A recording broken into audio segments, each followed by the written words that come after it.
আমি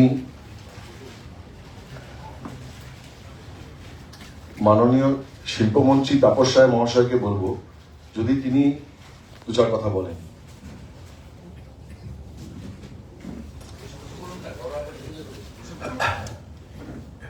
শুভ সন্ধ্যা, নমস্কার। আমরা মুখ্যমন্ত্রীকেই শুনবো। আর আজকে রিপাবলিক থেকে আসছি, আজকে সেখানে 2.5 ঘন্টা ছিলেন। আমি শুনলাম, আমাকে অর্ণব গোস্বামী বললেন এবং খুব ভালো বলেছেন সম্মানীয় মুখ্যমন্ত্রী মহোদয়। আমরাও ছিলাম, খুব ভালো হয়েছে। এই যে শঙ্কর বিবাল, তারা এত তাড়াতাড়ি এত সুন্দর, এখন আমি যাইনি কিছু শক্ত মলাটে একটা 100 দিনের যে বই আমাদের আজকে তুলে দিলেন, এতে আমরাও সমৃদ্ধ হলাম এবং এটা প্রতিটি পাতা পড়বো, দেখবো এবং বলার সময় এখান থেকে কিছু নিব এবং আগামী 100 দিনের জন্য, আগামী 100 দিনও এখান থেকে গ্রহণ করব। এর বিষয়ে আমি কিছু বলতে চাই না, তবে এই উদ্যোগকে, এই যে একটা ইতিবাচক যে একটা উদ্যোগ দি ওয়াল শঙ্খদীপ দাসের নেতৃত্বে নিয়েছে, আমি তাকে সত্যি কথা আমি কোনো শব্দ ভাষা খুঁজে পাচ্ছি না সেটার তারিফ করার জন্য। নমস্কার, ধন্যবাদ। আমি মাননীয় উচ্চশিক্ষামন্ত্রী জগন্নাথ চট্টোপাধ্যায়কে বলবো দু চার কথা বলা।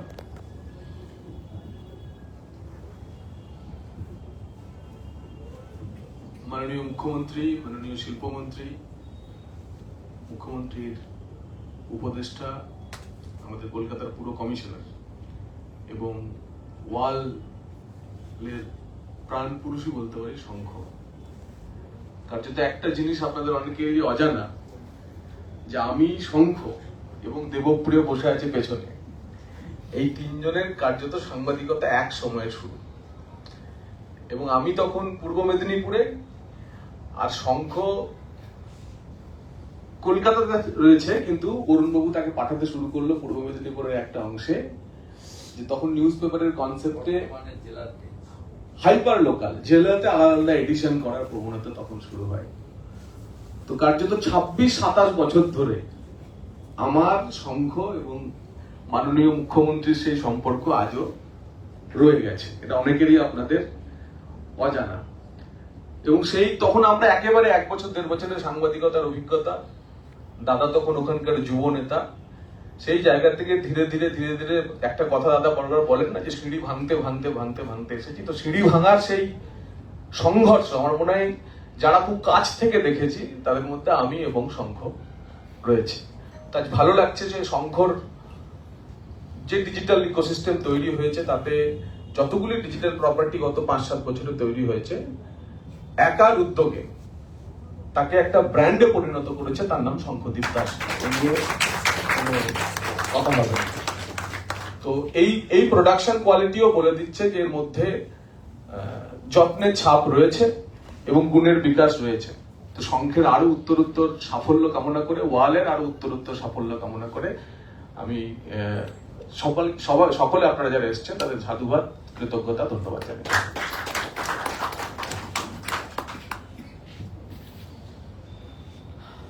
এই বই প্রকাশের ধন্যবাদ জগন্নাথ। এই বই প্রকাশের উদ্যোগের প্রথম থেকে যিনি জানেন, মুখ্যমন্ত্রীর মুখ্য উপদেষ্টা মাননীয় সুব্রত গুপ্ত মহাশয়, আমি তাকে এবার দু চার কথা বলতে। মাননীয় মুখ্যমন্ত্রী শুভেন্দুবাবু, মাননীয় উচ্চশিক্ষামন্ত্রী জগন্নাথ, মাননীয় ইন্ডাস্ট্রি মিনিস্টার তাপস রায়, এখানে উপস্থিত আপনার ওয়ালের যারা সাংবাদিক আছেন বা অন্যান্য যারা উপস্থিত আছেন আজকের অনুষ্ঠানে, সবাইকে আমার শুভেচ্ছা। এটা এই যে আমাদের 100 দিন, এই রাজ্য সরকারের 100 দিন সম্পূর্ণ হয়েছে। আপনারা জানেন যে এই রাজ্য সরকার যখন শপথ নিয়েছিলেন সেই সময় আমরা অত্যন্ত একটা কঠিন সময়ের মধ্যে দিয়ে যাচ্ছিলাম, এখনো যাচ্ছি। এখনো আমাদের আর্থিক অবস্থা যা, আমাদের কর্মসংস্থানের যা অবস্থা ইত্যাদি, সেগুলো কোনোটাই এমন নয় যেটা রাতারাতি সংশোধন করা সম্ভব। এগুলোর জন্য সময় লাগবে অনেকদিন, এবং আমাদের সবারই প্রচেষ্টা লাগবে।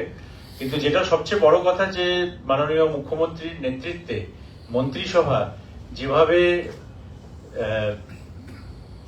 কাজ করে চলেছেন, তাতে আমার মনে হয় যে যতই কঠিন হোক রাস্তাটা, সেটা অতিক্রম করা সম্ভব হবে।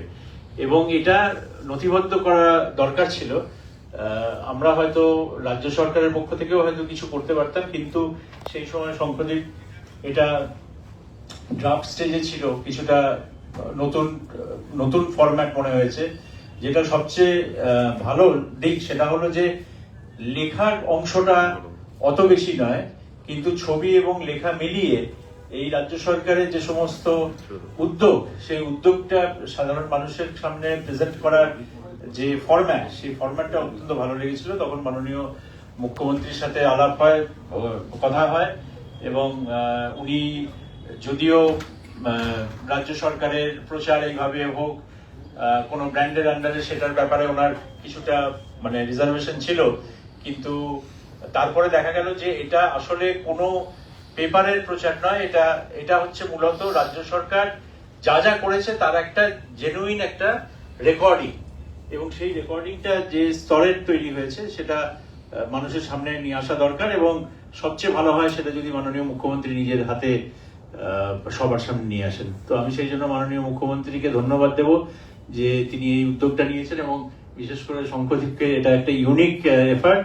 আমি আশা করব যে আগামী দিনেও আমরা এই ধরনের প্রোডাকশন, এই ধরনের ডকুমেন্টেশন পাবো। আমাদের এই রাজ্য সরকারের যখন 6 মাস অতিক্রান্ত হবে, যখন 1 বছর অতিক্রান্ত হবে, যখন 5 বছর হবে, হাইলাইটস কি থাকবে, এই ইতিহাসগুলো তো সবসময় খুব মানে বিশ্বাসযোগ্য ভাবে আমরা মিডিয়াতে পাই না সবসময়। তো সেটার একটা দলিল থাকা দরকার, এবং আপনারা সেই উদ্যোগটা নেবেন, আমি এইটুকু আশা করে আপনাদের ধন্যবাদ জানিয়ে শেষ করব। বাবুকে ধন্যবাদ। আমরা সত্যি এটা খুব অবজেক্টিভলি করার চেষ্টা করেছি, এবং বস্তুনিষ্ঠ বারবার করে আমি বলছি। এখানে আছে অনিমেষ বৈদ্য, আমাদের অনিমেষ গোড়া থেকে গত 2 মাসের বেশি সময় ধরে অনিমেষ এটা নিয়ে গবেষণা করে এই বইটা মানে মূল মানে যে কাজ করেছে, তা অনিমেষ বৈদ্য। অনিমেষের জন্য একটা হাততালি। আমি বলবো যে অনিমেষ এসো, সামনে এসো।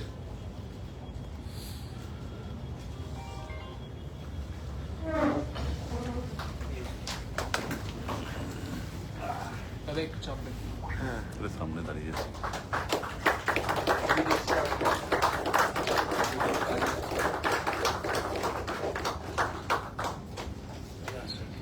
আমি এবার কলকাতা পুর কমিশনার মাননীয়, আপনি বলবেন না? তাহলে মুখ্যমন্ত্রীকে আমি অনুরোধ করব, এই যে ঘরোয়া চায়ের আড্ডার যে অনুষ্ঠান, সেখানে এই বইটি নিয়ে কিছু বলবেন। দেখুন, আমি সবাইকে শুভ সন্ধ্যা জানাচ্ছি। আমরা কেউ পদাধিকার বলে মুখ্যমন্ত্রী, মন্ত্রী, আধিকারিক,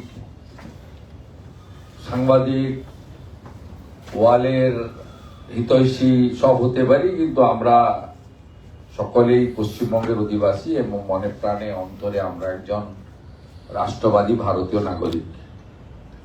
আমি আমার সহকর্মী, মন্ত্রী, আধিকারিক, অ্যাডভাইসার এবং গুণীজনকে আলাদা আলাদা করে নাম না বলে একযোগে সকলকে শুভ সন্ধ্যা জানাই। আমাদের শঙ্খদ্বীপ দাস তার সঙ্গে বা জগন্নাথ ভাইয়ের সঙ্গে, তো জগন্নাথ ভাই তার বক্তব্যে বলেই দিয়েছেন যে সাংবাদিক হিসেবে কতদিন ধরে আমাদের পরিচয় বা আমাদের সম্পর্ক। ইস্যু ভিত্তিক মত পার্থক্য হয়েছে, আবার অনেক ক্ষেত্রে আমরা একসঙ্গে কাজ করেছি।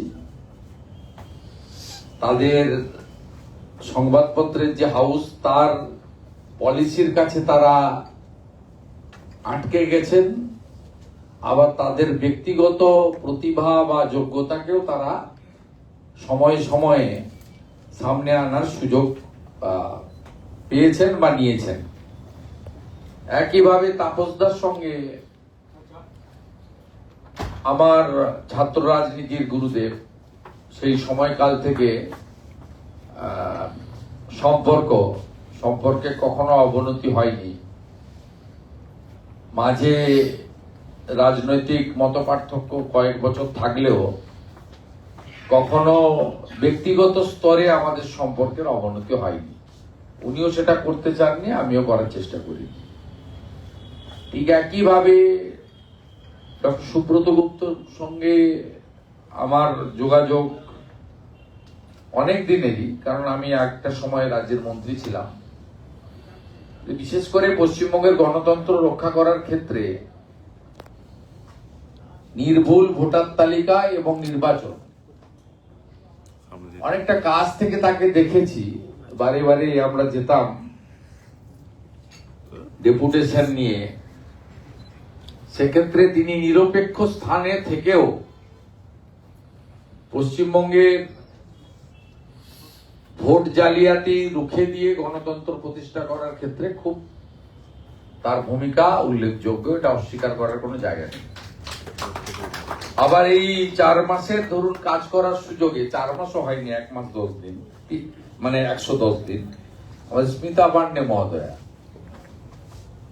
একদম আমার মনে হয়েছে অত্যন্ত ডাইনামিক, গতিশীল আধিকারিক, যিনি আমার বিশ্বাস তার কাজের দক্ষতায়, একাগ্রতায়, নিষ্ঠায় তিনি অনেক দূর পর্যন্ত যাবেন। কারণ আমার দীর্ঘদিনের এমপি, এমএলএ, মন্ত্রী, বিরোধী দলনেতা, আজকে মুখ্যমন্ত্রী হওয়ার সুবাদে বেশ কিছু আধিকারিককেও আমি সামনে থেকে দেখেছি বা চিনেছি। সামনে যারা আছেন তারাও আমার পরিচিত।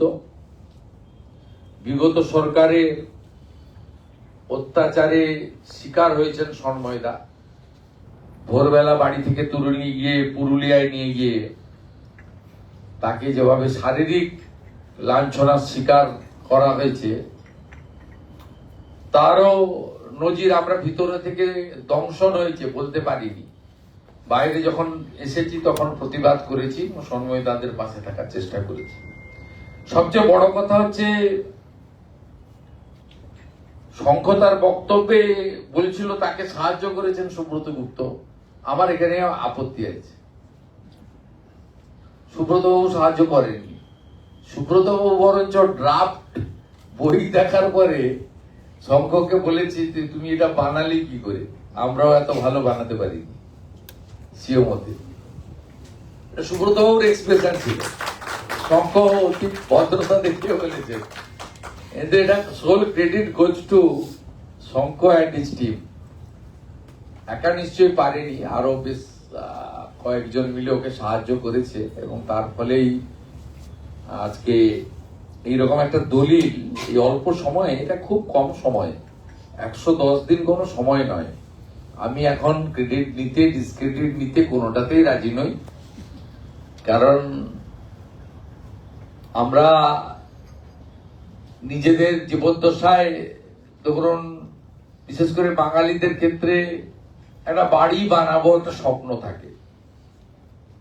আবার কলকাতার দিকে বাড়ি বানানোর আর্থিক সীমাবদ্ধতা থাকে, একটা ফ্ল্যাট কিনবো, ভালো ফ্ল্যাট কিনবো একটা, এই স্বপ্ন থাকে। সেক্ষেত্রেও যখন ফ্ল্যাট বুকিং হয় তারপরে 3 বছর ওয়েট করতে হয়।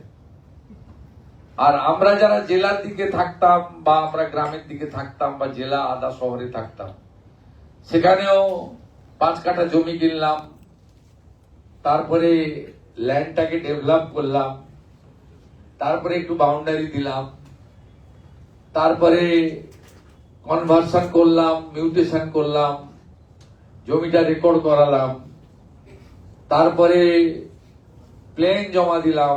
এখন তো আবার সাইড প্লেন বেরিয়েছে। ভিত খোঁড়া হলো, মাঝে বৃষ্টি হয়ে গেল, ভিত খুঁড়েই পড়ে থাকলো। তারপরে 2 মাস পরে বর্ষা কমতে ভিতের কাজ শেষ করলাম, লিন্টন অব্দি উঠলো। তারপরে মিস্ত্রি বলল 21 দিন গ্যাপ দিতে হবে, এখনই লোড দিলে কিন্তু বাড়ি ভেঙে পড়ে যাবে। তারপরে ছাদ ঢালাই হলো, মিস্ত্রি বলল 3 মাস গ্যাপ দেবেন, তার আগে কিছু করবেন না, ছাদে একটু জল দিয়ে রাখুন। তারপরে প্লাস্টারের কাজ শুরু হলো, জানলা দরজা লাগলো, ভিতরে ফার্নিচার এলো, আমরা গৃহ প্রবেশ করলাম, যে যার ধর্ম মানি সেইভাবে করলাম। কেউ গণেশ বন্দনা করলাম, কেউ লক্ষ্মী পুজো করলো, কেউ রাধা মাধব করলো, যার যেমন বা অন্য ধর্মের লোকেরা তার ধর্ম মেনে করলো। এইসব অনেক কিছুর পরে একটা সুন্দর বাড়ি আমরা সেটাকে ব্যবহার করলাম আনন্দের সঙ্গে। আমাদের বিশ্রামের জায়গা হলো, শান্তির নীড় হলো। তাই 110 দিন একটা সরকারের ক্ষেত্রে এই বাড়ি তৈরির উপমার সঙ্গে যদি আমি দিই, তা কিছু কোনো সময় নয়। এই সময়কালে যা বইতে সংকলিত হয়েছে, আমি কয়েকটা পৃষ্ঠা দেখেই আমার মনে হয়েছে কোথাও এতটুকু অতিরঞ্জিত, অসত্য, বাড়িয়ে চড়িয়ে কিচ্ছু বলা নেই। অর্থাৎ এই বই একটি প্রামাণ্য দলিল। এটাকে নিয়ে উৎসাহিত হয়ে আমি সব জায়গায় পরিষ্কার বলেছি, পরীক্ষায় যদি বসতে হয় 1 বছর পরে বসবো। জানুয়ারিতে স্কুলে ভর্তি হলে ডিসেম্বরে ফাইনাল পরীক্ষা হয়। আমি 5 থেকে 6-এ উঠবো কিনা সেটা ডিসেম্বরের শেষে ঠিক হয়। ন্যাচারালি আমিও 1 বছর পরে যে কোনো প্রশ্নের মুখোমুখি হতে রাজি আছি। 1 বছরের মধ্যে আমার কর্মই হোক আমার পরিচয়, কথা কম কাজ বেশি, এইটা নিয়ে আমি চলতে চাই। আমি মনে করি আমাদের সরকারের পঞ্চবিন্দুতে আমরা কাজ করছি। প্রথম হচ্ছে দেশের সুরক্ষা, অগ্রাধিকার 1। দ্বিতীয় হচ্ছে সাংবিধানিক দায়িত্ব পালন, অগ্রাধিকার 2। তৃতীয় হচ্ছে জনকল্যাণমূলক কর্মসূচি, বিন্দু 3। চতুর্থ বিন্দু হচ্ছে কেন্দ্রীয় সরকারের সমস্ত কর্মসূচিকে এই রাজ্যে লাগু করা বা কার্যকর করা বা শুরু করা বা চুক্তিবদ্ধ হওয়া। বিন্দু 5 শিল্পায়ন, বাণিজ্যিক পরিবেশ গড়ে তুলে ত্রিস্তরীয় কর্মসংস্থান, সরকারি শূন্যপদ পূরণ, শিল্পের মাধ্যমে কর্মসংস্থান। আর তৃতীয় হচ্ছে যারা নিজেরা ব্যবসা করে নিজেদেরকে প্রতিষ্ঠিত করতে চায় তাদেরকে বিভিন্নভাবে ব্যাংকিং, ঋণ সহ, ভর্তুকি কেন্দ্রিক বিভিন্ন স্কিম সহ নানাভাবে সহজ সরল পন্থায় তাদের সফল ব্যবসায়ী হওয়ার ক্ষেত্রে সরকারের সহযোগিতাকরণের মাধ্যমে আরেক শ্রেণীর কর্মসংস্থান সৃষ্টি করা হচ্ছে ত্রিমুখী কর্মসংস্থানের আমাদের লক্ষ্য। আমরা এই 5টা বিন্দুর উপরে কাজ করছি এবং এটা আজকে একটি ইলেকট্রনিক্স চ্যানেলের টক শোতে আমি খানিকটা ডিটেলসে বলেছি। আগামীকাল আরেকটা ইলেকট্রনিক্স চ্যানেলের কনক্লেভ আছে, সেখানে আরো খানিকটা আমি বিস্তারিতভাবে বলবো। তো এই বইটা বানানোর জন্য আমি দা ওয়াল পরিবারকে কৃতজ্ঞতা জানাবো এবং সাথে সাথে শঙ্খ খুব বড় ইভেন্ট করে টাউন হলে করতে চেয়েছিল। আমি ওকে বকতেও পারি, রাখতেও পারি, সবই করতে পারি, আমার এমন অধিকার জগন্নাথ, শঙ্খ এদের ক্ষেত্রে আছে। এটা আমার অনেক দিনের, কারণ ধরুন 3 দশকের কোন সম্পর্ক যদি থাকে কারোর সঙ্গে, সেই সম্পর্কটা কখনো আনুষ্ঠানিকতা হতে পারে না, সে সম্পর্কটা অনেক গভীর এবং আন্তরিক হয়, সেটা অম্লমধুরও হতে পারে। ন্যাচারালি আমি তাকে বলেছিলাম না না এসব হবে না, তোমার এই পিছনে দা ওয়াল ব্র্যান্ডিং লিখে আমি মুখ্যমন্ত্রী যাবো, এসব হবে না। তারপরে ভেবে চিনতে আমার মনে হলো না, একটু কড়া হয়ে গেছে। কালকে রাতে ফোন করে বললাম আজকে সন্ধ্যে 7টায় তুমি পিডব্লিউডি টেন্টে এসো, সরকারের একটা জায়গা, আমি নবান্ন থেকে এসে ওখানে বইটা পাবলিশ করে দেবো এবং তুমি কিন্তু তোমার ওয়ালের ব্যানারটাও পিছনে রাখবে, আমার কোনো আপত্তি নেই। আর ওখানে চায়ের ব্যবস্থাটা আমি করবো, তুমি করবে না। এই হলো চুক্তি, চুক্তি সফল।